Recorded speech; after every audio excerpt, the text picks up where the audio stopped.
এসআইআরে আমি আস্তে আস্তে শুনছিলাম, হায় রে পোড়া কপাল, অমর্ত্য সেনকে হিয়ারিং এর নোটিশ পাঠিয়েছে। অমর্ত্য সেন ভারতবর্ষের জন্য নোবেল পুরস্কার জিতে এনেছে, দেশের নাম যে বিশ্বসভায় বিশ্ববন্দিত করেছে, যাকে দেখে, যার মাধ্যমে দেশকে লোক চেনে জানে, যার হাত ধরে দেশ সমৃদ্ধ হয়েছে, সেই অমর্ত্য সেনকে এসআইআর এর নোটিশ পাঠিয়েছে। কালকে দেখছি বাংলা সিনেমার উজ্জ্বলতম নক্ষত্র অভিনেতা দেব, তাকে হিয়ারিং নোটিশ পাঠিয়েছে।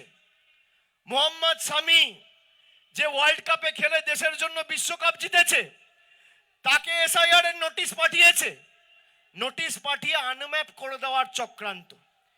যারা বাংলার মানুষকে আনম্যাপ করতে চায়, আগামী দিন সেই বিজেপির ছাইপাসগুলোকে বাংলা থেকে আনম্যাপ করে চিরতরে ঝেঁটিয়ে বিদায় দিতে হবে। এই লড়াই সেই লড়াই।